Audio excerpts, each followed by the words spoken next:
አሁን በቤተ ክርስቲያኒቱ በኦርቶዶክስ በቀድሞ ስልጣኔ ካህን በሆንም ዲያቆን ነኝ ከርሶ በታች ነኝ ማለት ነው። በስልጣን ካህናት እያለ ካህኑ ዲያቆኑን አይጠይቀውም። ዲያቆን ነው ካህንን የሚጠይቀው። ልጅ አባቱን ይጠይቃል እንጂ አባት ልጁን አይጠይቅም። የጊዮርጊስ የፈረሱ ጭራ አብሮ ጊዮርጊስማ በመስቀሉ አምኖ ሰማዕትነትን የተወጣ ታላቅ ሰማያዊ የፈረሱን ጭራ ለምን አገልጋይ ነው። የፈረሱ ጭራ የጊዮርጊስ የፈረስ ጭራና መስቀሉ ምን አገናኛቸው? አብሮ ነው የመጣው ቀሲስ።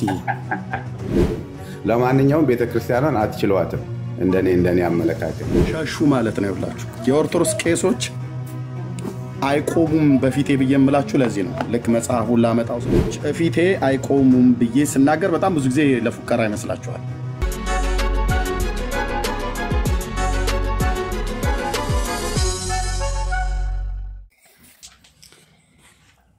ሰላም ኤርሜ እግዚአብሔር ይመስገን። አስተለኝ ከታችም ከላይም ያላችሁ እኔ የወንጌል አማኝ ነኝ። እንዳስገባኝም ብዙ አላስተዋልኩም ነበርና የገባው አይቀር ግን አንድ ነገር ልበል ከፈቀድክ ኤርሜ።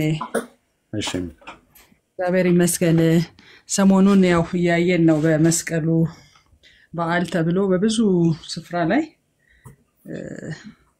ባለንበትም አካባቢ በየሰፈሩ አካባቢው ብዙ ያው የደመራ ብዛት እና የበዓሉን ለማክበር ያው ህዝቡ እንደሚመቸው ከመስቀሉ ጀርባ ያለውን የተሰራልንን የተከፈለልንን ዋጋ ሳይከብድባቸው መስቀሉን አክብደው ሲያከብሩ ምን አስተውል ነበረ።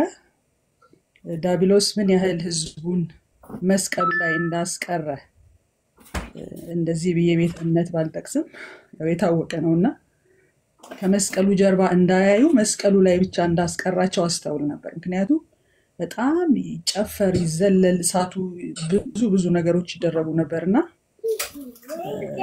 ያጌ ብዙ ብለሃል ብዬ አስባለሁ። ስለዚህ ብዙ አልሰማኋችሁም፣ ግን መስቀሉ ላይ እንዳቆማቸው በቃ ቤተክርስቲያንም ያው በነበርንበት በፊቱ በታነት እናቶች አስቀድሰው ቤተክርስቲያን ሄደው መስቀሉን ሳይሳለሙ ከተመለሱ ቤተክርስቲያን እንዳስቀደሱ ሁሉ አይቆጥሩትም ነበር። ይሄ የሚያሳየው ምን ያህል መስቀሉ በልባቸው እንደከበደ ዲያብሎስ መስቀሉ ላይ ህዝቡን እንዳቆመው እንደዛ አረዳ ነበርና እንግዲህ እግዚአብሔር ካረዳ ሰው ወደ ክርስቶስ ሊመጣም ሊያይም እንደማይችል እግዚአብሔር ቃልም ይናገራልና እግዚአብሔር ይርዳ፣ መንፈስ ቅዱስ ይረዳ። እኛ እጃችንን በተቀበልንበት በዛው ቅጽበት ነው እግዚአብሔር መንፈስ ተቀብለን ይሄ እውነት የበራልንና ይሄ እውነት ለህዝቡ እንዲበራ በጣም የምታደርጉት ነገር ኤርሜ ስለእናንተ ጌታ ኢየሱስ ክብሩን ይውሰድ። ዳጊ በጣም ተታተላለሁ ብዙ ጊዜ ውስጥ ገብቼ አላቅም። ዳጊ ዳኒ ብዙ ትውልድን የሚያንጽ ወደ እውነቱ የሚያመጣ እግዚአብሔርን ስራ እየሰራችሁ ነውና እግዚአብሔር ያብዛላችሁ። ተባረኩ። እሺ ቴንኪው እህቴ ኤልሳቤጥ ተባረኪ፣ ጸጋ ይብዛልሽ። ቴንኪው እህቴ። በዓለም ዙሪያ ያላችሁ ቅዱሳን ወገኖች በጸሎት ስለምታስቡን እግዚአብሔር ዘመናችሁን ይባርክ። በተለይ እህቶቻችን በጣም ታማኞች ናችሁ በክርስቶስ ቤተክርስቲያን ታሪክ ውስጥ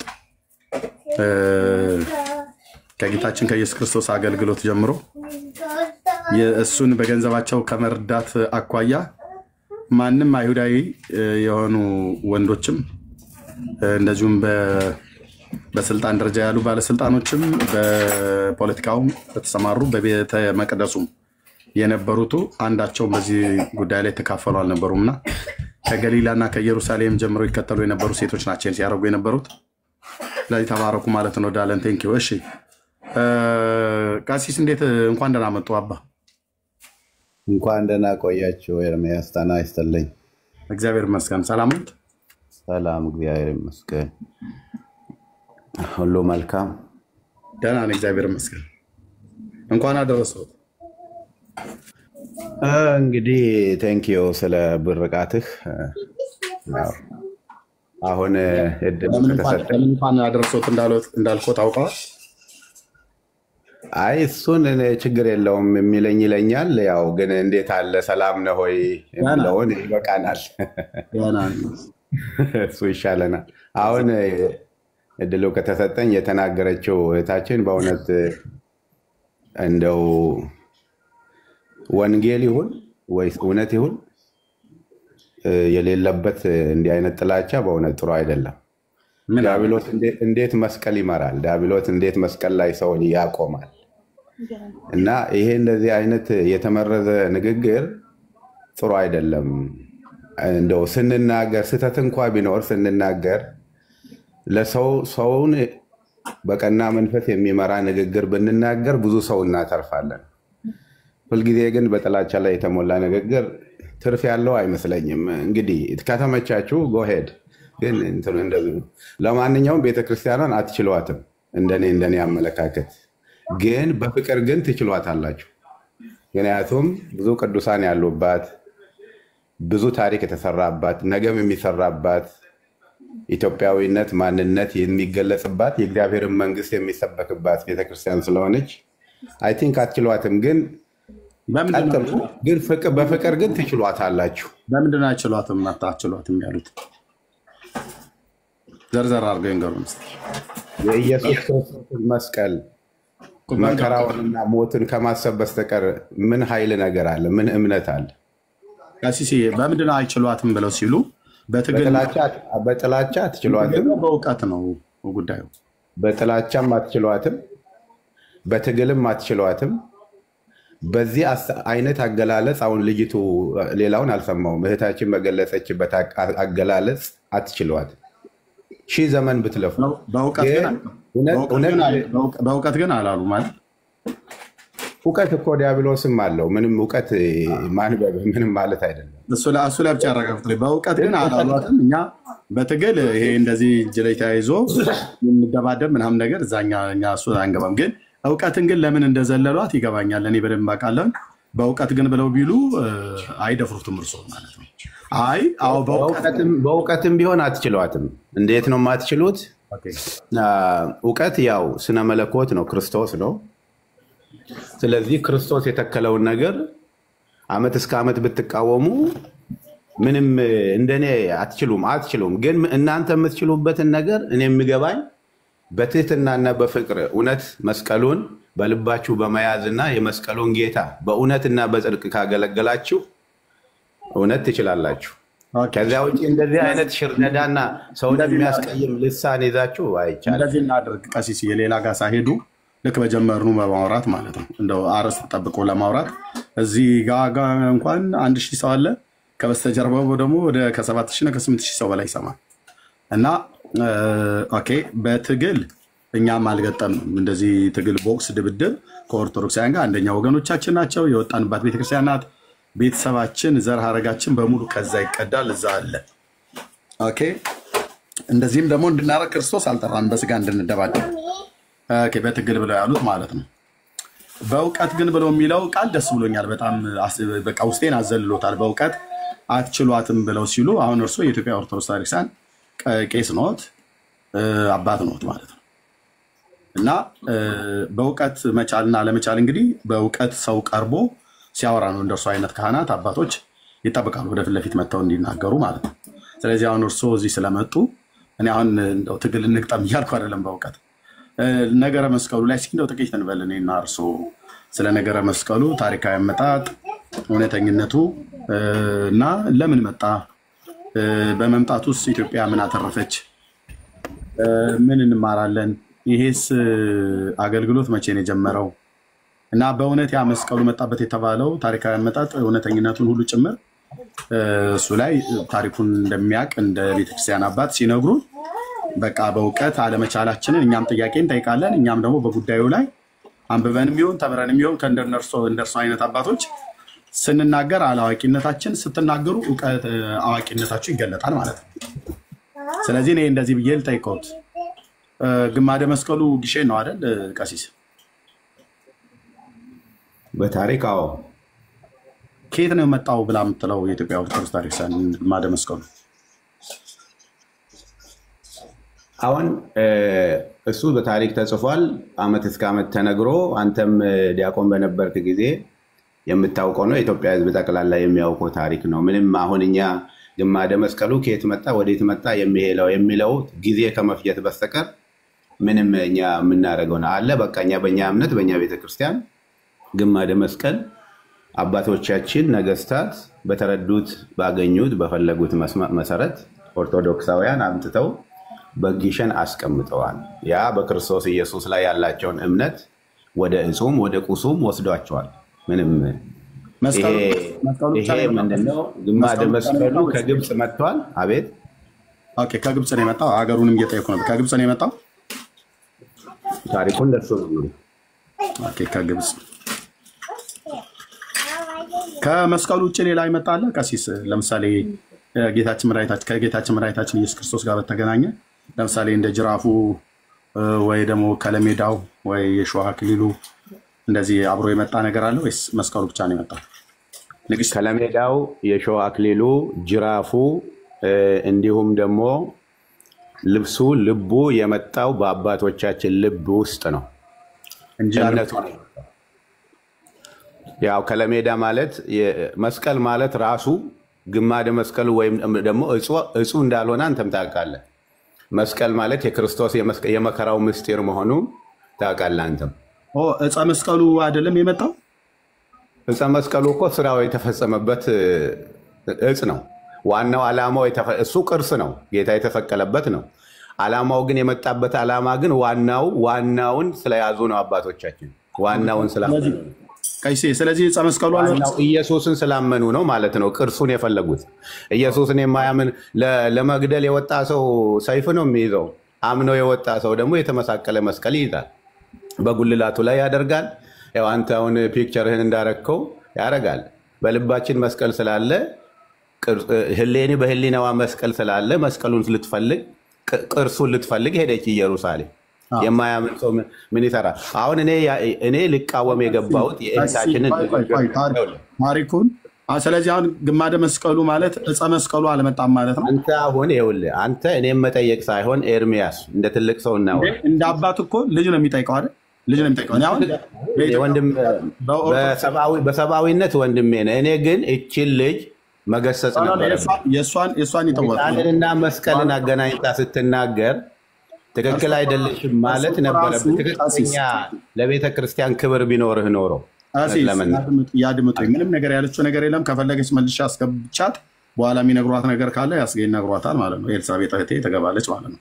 ግን የጠየቅኩትኝ እኔ አሁን በቤተክርስቲያኒቱ በኦርቶዶክስ በቀድሞ ስልጣኔ ካህን በሆንም ዲያቆን ነኝ። ከእርሶ በታች ነኝ ማለት ነው። በስልጣን ካህናት እያለ ካህኑ ዲያቆኑን አይጠይቀውም። ዲያቆን ነው ካህንን የሚጠይቀው። ልጅ አባቱን ይጠይቃል እንጂ አባት ልጁን አይጠይቅም ማለት ነው። ስለዚህ አሁን እየጠየቅኩትኝ ያለሁት በቀድሞ እንኳን ስልጣኔ በዛ እየጠየቁ ያለሁት በእድሜም ቢሆን እየጠየቅኩት ያለሁት እርሶ አባት እንደመሆኑት መጠን ዕፀ መስቀሉ አልመጣም ነው እያሉ ያሉ። ቤተክርስቲያኒቱ እኮ ዕፀ መስቀሉ መታለች ነው ብላ የምትለው። ዕፀ መስቀሉ መጥቷል ነው እያልኩ ያለሁት። ዕፀ መስቀሉ መጥቷል፣ አልመጣም አላልኩም። ዕፀ መስቀሉ የመጣበት ሁኔታ የዕፀ መስቀሉ ላይ የተደረገውን ቤዛነት በሚያምኑ ነገስታቶቻችን ካህናቶቻችን ነው የመጣው። አንተ ስታምን በማን ዘመን ነው ስታምን ቦታውን ታከብራለህ። ስታምነው ኢየሱስን ስታምን ኢየሱስ የፈጸመባቸውን ቦታዎችን እጾችን እና ድንጋዮችንም ታከብራቸዋለህ።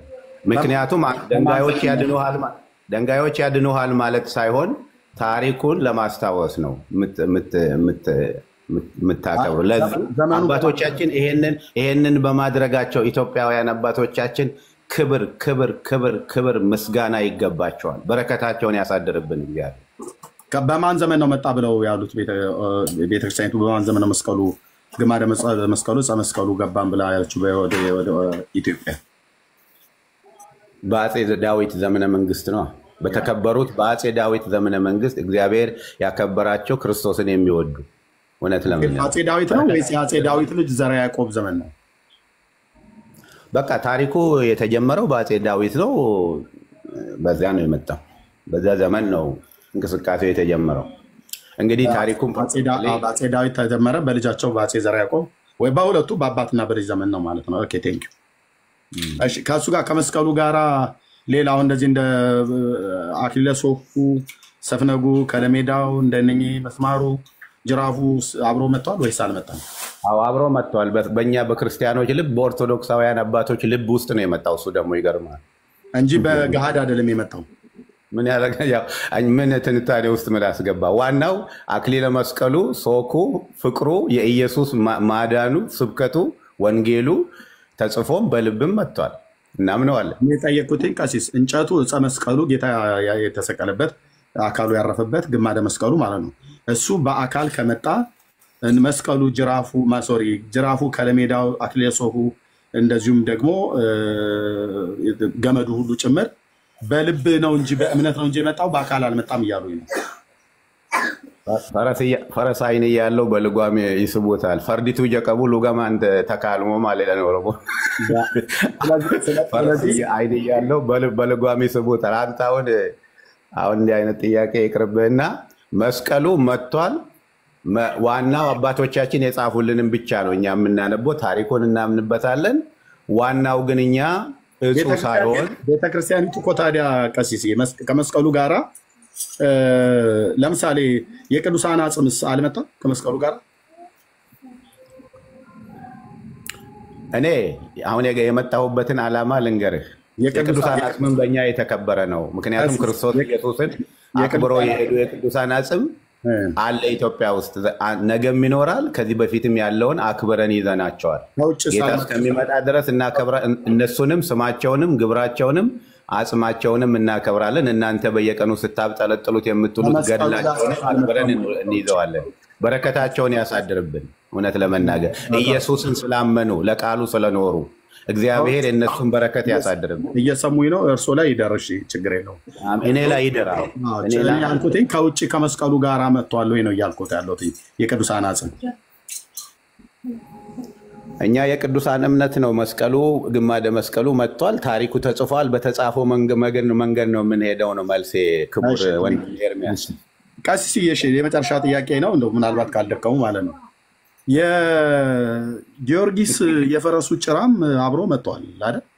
ዓላማው የጊዮርጊስ ጭራ የፈረሱ ጭራ የጊዮርጊስ ፈረስ አይደለም።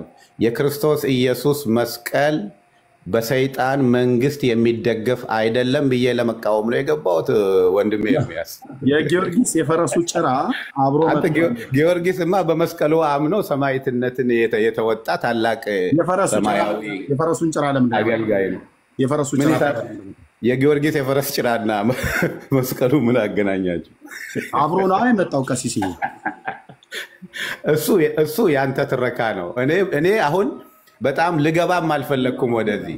በእውነት እኔ የገባሁት እቺ ልጅ እንዴት ሰይጣን በኢትዮጵያ እንደተጠቀመ ህዝቡን መስቀሉ ላይ ሰይጣን እንዳቆመ የሚል ክፋትን የተሞላ ንግግር ስትናገር እግዚአብሔር ይቅር ይበልሽ፣ መልካሙን ነገር ያሳይሽ ብዬ መርቄ ለመውረድ ነው። እግዚአብሔር ይስጥልኝ። ቀሲስዬ እሺ፣ ሸሹ ማለት ነው። ይኸውላችሁ የኦርቶዶክስ ቄሶች አይቆሙም በፊቴ ብዬ የምላችሁ ለዚህ ነው። ልክ መጽሐፉን ላመጣው ስል ሸሹ። ቀሲስ አባዋዳ የኦርቶዶክስ ቄሶች እፊቴ አይቆሙም ብዬ ስናገር በጣም ብዙ ጊዜ ለፉከራ ይመስላችኋል፣ ግን አይደለም። ሸሹ። የገቡት ያችን እህት ሊሰድቡ ነው። አቅማቸው ጉልበታቸው የኦርቶዶክስ ቄሶች ሴት ላይ ነው። ወንድ ፊት ቆመው እውቀት ያለው ሰው ፊት ቆመው የማውራት የሞራሉም የእውቀቱም ብቃት የላቸውም። ሸሹ። እግሬ አውጪ ብለው ሸሹ። ግን የኢትዮጵያ ኦርቶዶክስ ተዋሕዶ ቤተክርስቲያን የጊዮርጊስን የፈረሱን ጭራ ሁሉ አምጥታለች። ይሄ የተጻፈው መጽሐፍ የጊሼን ደብረ ከርቤ ቅድስት ማርያም ደብር ሰበካ ጉባኤ። ያው ገብተው ስለማይናገሩ ነው ማሳየው እንጂ ቢገቡ እንዴት ተሸጋ ነበር። ያው የማይገናኝ እጅና እግር የሌለው ወሬ አውርተው ነው የወረዱት። ያው ይሄው ነው ልማዳቸው ነው። የኦርቶዶክስ ቄስ ልማዱ ይሄው ነው። እንደዚህ ይላል ክፍል 10 ገጽ 214 በገዳሙ የታተመ መጽሐፍት ነው ማሳያችሁ። በገዳሙ በማን በጊሼን ደብረ ከርቤ ቅድስት ማርያም ገዳም ማለት ነው። ኦኬ ያው የቤተ ክርስቲያኒቱ ነው። እኚህ ናቸው የተረጎሙት። ተርጓሚው ርዕሰ ደብረ የማነ ብርሃን አድማሴ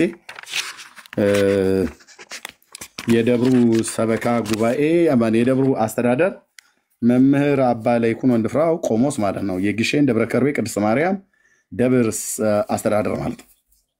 እሳቸው የሚያውቁት ነው። ይሄ መጽሐፍ በብፁዕ ቅዱስ አቡነ አትናቴዎስ የደቡብ ወሎ ሀገረ ስብከት ሊቀ ጳጳስ የቅዱስ ሲኖዶስ አባል እሳቸውን በሚያውቁት ማለት ነው። ልብ በሉ የቤተክርስቲያኒቱ መጽሐፍት ነው። መጣ የተባለው ከመስቀሉ ጋራ ምንድን ነው? የኢትዮጵያን ኦርቶዶክስ ተዋሕዶ ቤተክርስቲያን ጉድ ስሙ። ጉድ ነው ያልኳችሁ። እንዲህ ይነበባል። ግዕዙ እዚህ ያለ አማርኛ፣ ግዕዝ፣ አማርኛ፣ ግዕዝ፣ አማርኛ፣ ግዕዝ፣ አማርኛ እያደረጉ ነው የጻፉት። አማርኛውን አነብላችኋለሁ። ራሳቸው ናቸው የተረጎሙት። በቦታው የሚገኙ የቅዱሳን አጽም የት የደብረ ሊባኖስ ማለት ነው። የግሼን ደብረ ከርቤ እዛ የሚገኝ የቅዱሳን አጥንት የሰው አጥንት ማለት ነው። አጽም ዳግመኛ በዓላቸውን ታከብሩ ዝክራቸውንም ተዘክሩና ትማጸኑባቸው ዘንድ ይላል። ይሄ የቅዱሳን አጽም የተባለው ወደ ምድሪቱ የመጣበት ዋነኛ ምክንያት ዝክራቸውን እንዲዘክሩ ነው። ከዛም የቄሶቹን ሆድ እንዲሞላ ማለት ነው። ሌላ ለምንም አይደለም። ዝክር በመዘከር የቄስ ሆድ ነው የምትሞላው። ሌላ ምንም ጠብ የሚልል ነገር የለም። እሺ ታከብሩና ዝክራቸውን ተዘክሩ እናም ትማጸኑባቸው ዘንድ ይላል። ልትማጸኑባቸው ልትጸልይባቸው ማለት ነው። ኦኬ እሳቸው በልባችን ውስጥ ነው ያለው ጅራፉ መስማሩ ምናምን ብለው ቅድም ዋሹ። ከዛ ግን ይኸውልህ በወርቅ በተለበጠው ከእንጨቱ ሳጥን ውስጥ አጽማቸው ያለ ይላል። በወርቅ የተለበጠ ከእንጨት ሳጥን ውስጥ አጽማቸው ያለ በዛ በደብረ በግሼን ደብረ ከርቤ ማለት ነው። ሁሉንም አሁን የሚቆጥራቸው የቅዱሳን አጽም ከመስቀሉ ጋር አንድ አድርጎ የሚይዛቸው እሱ ነውና ከኋላም ያለችው 7400 ሰው ስሙ፣ እዚህም 1000 ሰው ስሙ፣ በድምሩ 8400 ሰው ስሙ የሚለው። ከዚህም ቀጥሎ የመጣው የቅዱሳን አጽም ዘርዝሮ ይቆጥራል ይላል። የመጣው የማን ነው? የማን አጽም ነው የመጣው? ከመጣው አጽም ቁጥር 1 ከዚያ ካለው መጀመሪያ አምላክን የወለደች የእመቤታችን የሐና አጽም የማርያም እናት አጽሟ ወሎ አለ ግሼን ደብረ ከርቤ።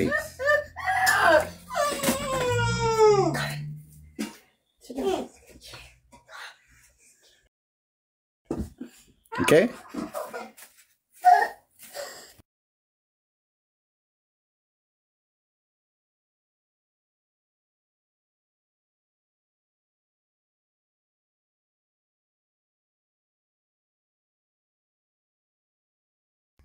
እሺ ይሄው የማርያም አጽም የማርያም እናት አጽም የማርያም እናት የሐና አጽም ይሄው እንደዚህ ብለው አምላክን የወለደች የእመቤታችን እናት የሐና አጽም ኦርቶዶክስ አምጥታለች።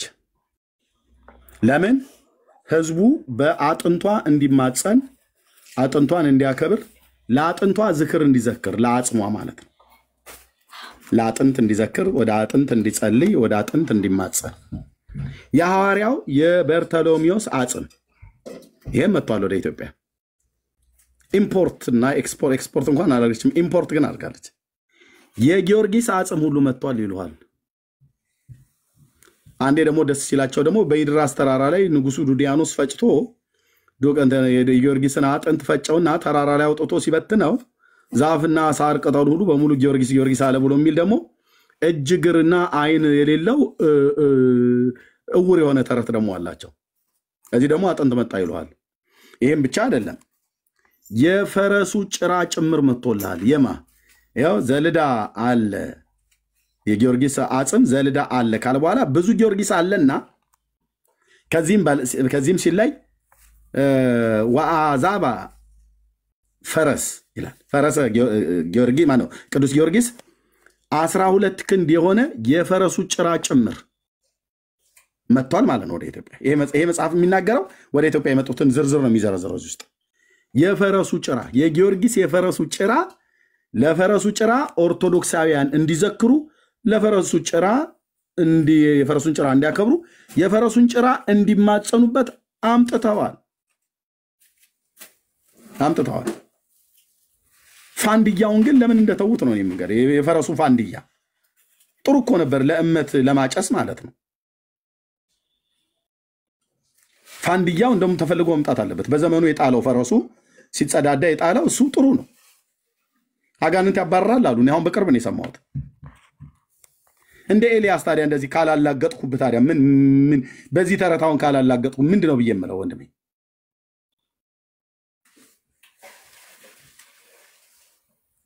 የፈረሱ ጭራ እንትኑን ፋንድያውን ፈልጉ። ኦኬ ከዛስ የአንጾኪያው ሰማዕት የሆነ የገላውዲዮስ አጽም አምጥተንላችኋል አሉ። አጥንት ባጥንት ሆኗል ምድሪቱ በሙሉ። የኛ ምድር አጥንት አልበቃ ብሎን ከውጭ ሀገር ሁሉ ጭምር ነው ያስመጣችው ለኦርቶዶክስ።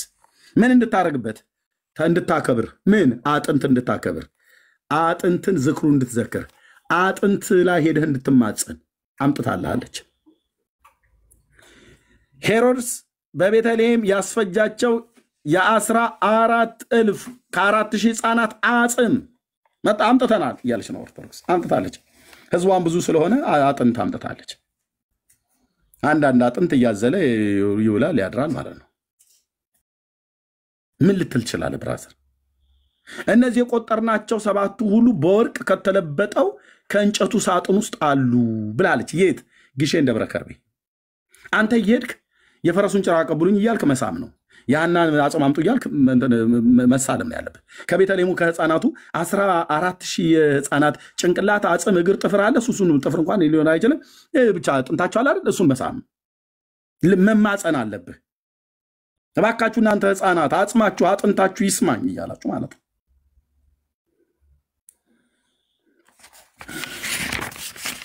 እኔ ስራዬ ማንበብ ብቻ ነው። ከዚህም በላይ አምላክን የወለደች በድንጋሌ ስጋ በድንጋሌ ነፍስ የጸናች በእመቤታችን ስም የተቀረጸችውን ታቦት አምጥተንላችኋል። ታቦትም መጣለች ከአጥንቱ ጋር። አጥንት ብቻ አይደለም የመጣው፣ የፈረስ ጭራ ብቻ አይደለም የመጣው፣ ታቦትም መጣለች። የመጣው ደግሞ ከሳውዲ አረቢያው ከመካ መዲናው ንጉስ ነው። ከመካ ነው ያመጡት። ይሄው መጽሐፍ ነው የሚናገረው። ከመካ መዲና ዘንድሮ አላህ አክበር ማለት ነበረባቸው ግን አላሉ። ከመካ መዲና ነው የመጣው። ታቦቱም ከመካ መዲና፣ አጥንቱም ከመካ መዲና፣ መስቀሉም ከመካ መዲና፣ የፈረሱን ጭራ ከመካ መዲና። ንጉሱ ጋፍሄር ይባላል። ጋፍሄር ያው ስታወራ እንደዚህ እንደኔ ያወራ በመረጃ ጋፍሄር ይባላል። አሳያለሁ በመረጃ ማለት ነው። ኦኬ ይህችም ታቦት 10 ቃላት የተጻፈባት ታምራት የምታደርግ ደገኛ ታቦት ናት አሉ። ልብ በሉ። መቼ ነው የመጣው? በአጼ ዘርዓ ያዕቆብ ዘመነ መንግስት። አጼ ዘርዓ ያዕቆብ ዘመነ መንግስት አጼ ዳዊትና አጼ ዘርዓ ያዕቆብ፣ በተለይ አጼ ዘርዓ ያዕቆብ ማናቸው? ፕሮፌሰር ጌታቸው ኃይሌ በጻፉት መጽሐፍታቸው ላይ ፕሮፌሰር ጌታቸው ኃይሌ በአዲስ አበባ ዩኒቨርሲቲ የተጻፈው መጽሐፍታቸው ላይ በ1426 በኢትዮጵያ አቆጣጠር በ1426 ዓ.ም በስልጣን ላይ የነበረ ንጉስ ነው። ይሄ ንጉስ ፕሮፌሰር ጌታቸው ኃይሌ እንደጻፉት ደቂቀ እስጢፋኖስ በሕገ አምላክ ብሎ በሚለው መጽሐፍታቸው ላይ። ኦኬ ስለዚህ ምን ልታወራ ነው? 10 ቃላት የተጻፈበት ታቦት በንጉሱ በሰለሞን ዘመን መንግስት መጥቷል ብለውን አልነበረም እንዴ? የዛሬ 3000 ዓመት። አዎ። አክሱም አለ ብለውን አልነበረም እንዴ? አዎ። ታዲያ አጼ ዘርዓ ያዕቆብ የዛሬ 590 ዓመት ላይ እኮ በኢትዮጵያ ላይ የነገሰ ንጉስ ነው። መናገሻውን ደብረ ብርሃን ያደረገ። አዎ። እና በዛ ዘመን እኮ 10ቱ ትእዛዛት የተጻፈበት ታቦት መጣ ብለው የሚሉን ይኸው እዚህ። እንዴት አይነት አማርኛ ነው አንተዬ! እንዴት አይነት ግራ የተጋባ እኮ ታሪክ እንደሆነ ልነግርህ አልችልም። ህዝቡ እንዳይነቃ አድርገው በአዚም በድንዛዜ በድግምት ይዘውታል። አንድ ቄስ ፊት ለፊት ያቆም ብዬ ስልህ በመረጃና በማስረጃ የተወለድክበትን ቀን ትጠላዋለህ አልኩ። እዚህ ቤት ስትመጣ መረጃ ማስረጃ ተናገር። እውነቱን ውሸት የሚቀጠፍበት ቤት አይደለም። በሰለሞን ዘመን መንግስት ታቦት መጣ ብላችሁን አልነበረም እንዴ? እኔ ማማዛግ ሄጅና አምጭልኝ ደቂቀ እስጢፋኖስ የሚል መጽሐፍ ያለሽ ያን ቡኒ ውስጥ ታንሻለህ። ፕሮፌሰር ጌታቸው አይደለም እሱን የመጀመሪያው ነው ትልቁ እሱ ጋር የለም። የሆነ እንደ ክሪም ነገር ነው።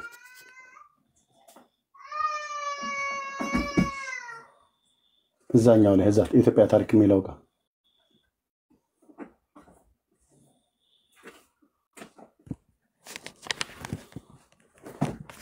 አንዴ ጠብቁኝ። ቆይ መጽሐፉ ብዙ ስለሆነ ሚስቴ አላወቀቻቸውም ነበር።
ይቅርታ ወገኖች ብዙ መጽሐፍ ስላለ ይሄ መጽሐፍ እውቅ ምሁር የሆኑት ፕሮፌሰር ጌታቸው ኃይሌ የሚባሉ ታዋቂ ምሁር የጻፉት መጽሐፍ ነው። ደቂቀ እስጢፋኖስ በሕግ አምላክ ብሎ የሚለው የአጼ ዘርዓ ያዕቆብ ንግስና በ1426 እንደሚጀምር የአጼ ዘርዓ ያዕቆብ ንግስና በ1426 ዳጊ የሚዩት አድርገው በ1426 እንደሚጀምር እኔ አይደለሁም ያልኩትኝ ፕሮፌሰሩ ምን ብለው እንደጻፉ ይሉት ባይዘው መጽሐፍ ያገኘ ሰው ገዝቶ ያንብበው።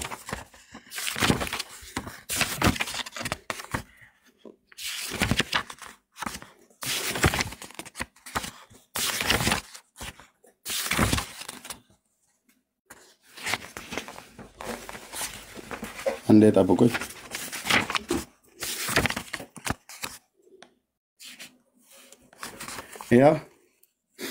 ያው አጼ ዘርዓ ያዕቆብ አገዛዝ ከ1426 እስከ 1460 ማለት ነው። በኢትዮጵያ ላይ የነገሰ ንጉስ ነው። መስቀሉ መጣ ተብሎ የሚባለው በዚህ ዘመን ነው።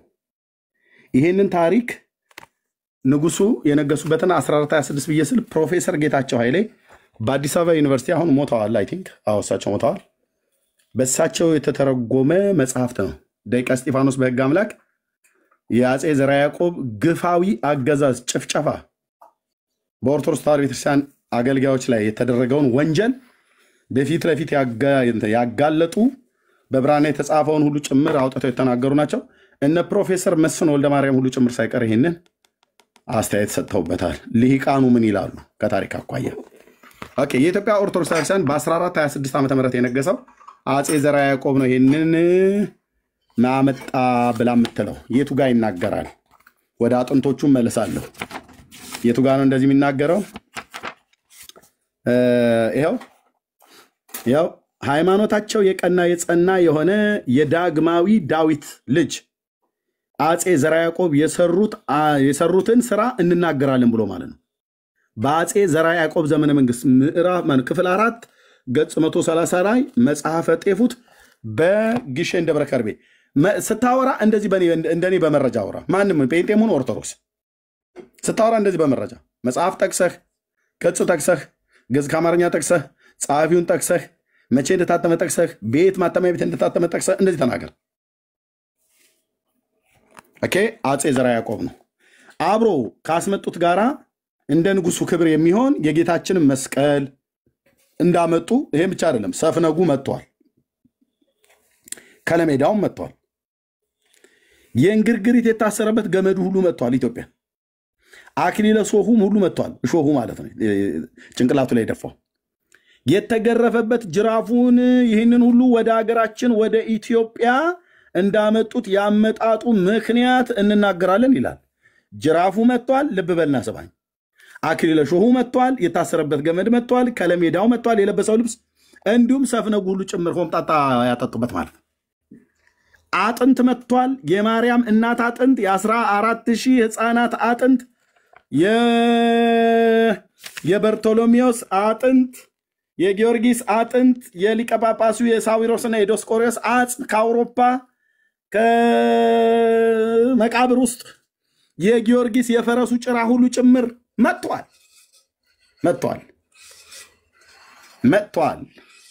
እናንተም ቢብላችሁ ኢየሱስ ጌታ ነው ትላላችሁ ጴንጤዎች። ይሄን ሁሉ አምጥታ ቤተክርስቲያኒቱ ደክማ ኢየሱስ ነው ሕይወት ብለሽ ሄድሽ ወደ ኢየሱስ ማለት ነው። እንኳንም ሄድሽ ወደ ኢየሱስ ነው የሚሻለኝ ብለህ ሄድክ ከኤርምያስ አንተም ቢሆን እንኳንም መጣን። የፈረስ ጭራ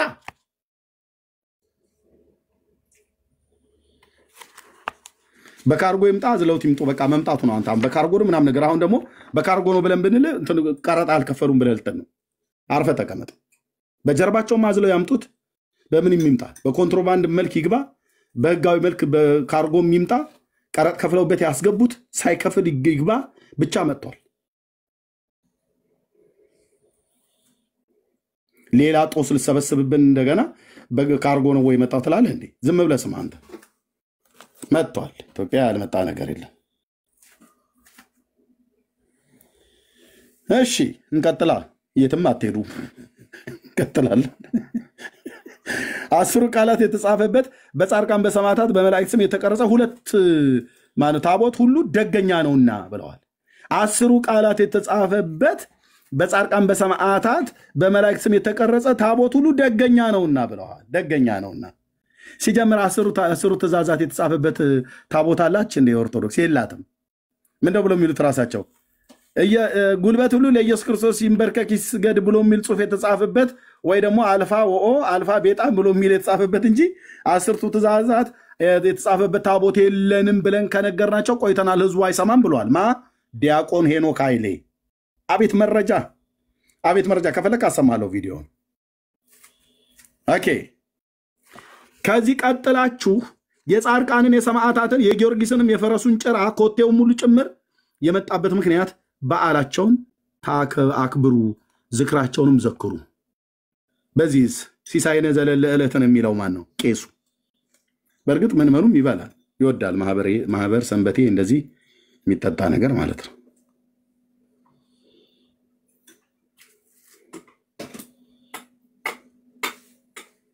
እኔ እኮ እኛ ጋር ያሉ ፓስተሮች ናቸው የፈዘዙት። እኔ ምንም አልገባኝ ብሎ ያለ እኛ ጋር ያሉ ፓስተሮች ተኝተውላል፣ አንቀላፍተዋል። ነብይ እንኳን የሚባሉትም በዛም በዚህም ተሯሩጠው ይበላሉ። ፓስተሩና እንደኔ አይነቱ ወንጌላዊ ግን ለጥ ብሎልሃል። በምን ጉዳይ ነው የተኛው? ምንም ምእመኑን እንደዚህ እንትን ከንፈራችንን የሚያረጥብ ነገር ይዘውም እንዲመጡ አይመክሩም። ሰንበቴም የለም እኛ ቤት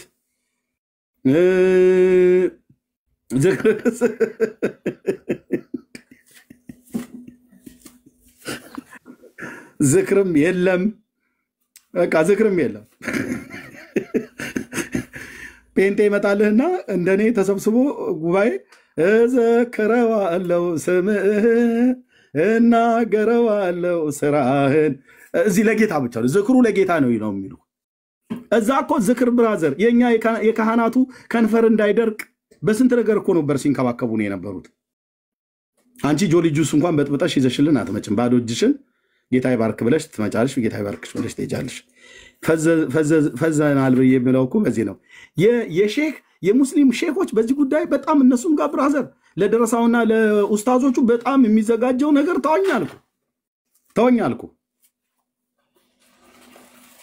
እኛንን በአስማት የቆመ ፓስታ ምን መስለው ምናልባት የእህቶቻችን ልብ እኮ ከራራልን ብዬ ነው።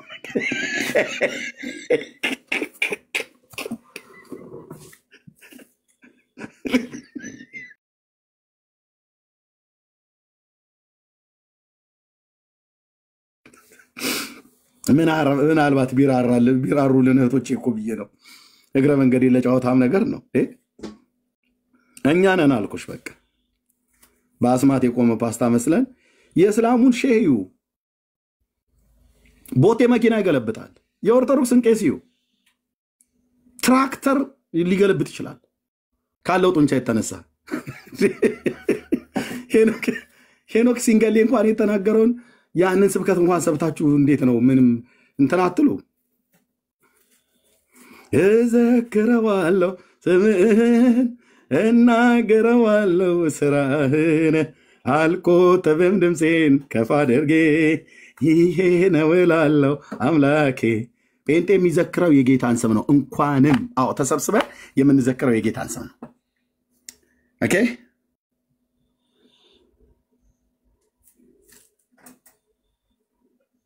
በስራው የበረታ ማዳኑ ወደር የለም፣ ማዳኑ ወደር የለም።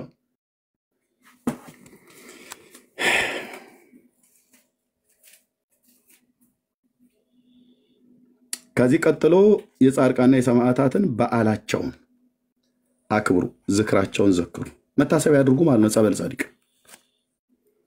በዚህ ቁጥር 1 ማን ነው ተጠቃሚ? ቄሶች። አንተን የዘላለም ሕይወት ካልፈለኩ ሆድ የምፈልግ ከሆነ በአንዴው የቀነኒሳን ሩጫ ሮጬ ወደ ኋላ ነው የምመለሰው። ሆድ የሚያስፈልግ ቢሆን ሆድ ለዘላለም ጥንቅር ብሎ ይቀር። ኢየሱስ ወደ ኦርቶዶክስ ነው መመለስ ያለብህ። ሆድ ከፈለግ ጴንጤ ጋር ብትመጣ ምን ሆድ አለ?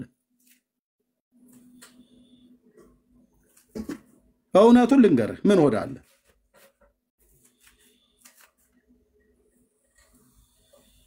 ይሄ ስላችሁ የእግዚአብሔር ሕዝብ ንፉግ ነው እያልኩ አይደለም። በዓላማ መብላት ካለበት እንበላለን። ጴንጤ ጋር ታውቃለህ፣ ቤት ዘግተው ነው የሚያበሉ። ካበሉ ጥንቢራ እስኪዞር ድረስ ያበሉሃል።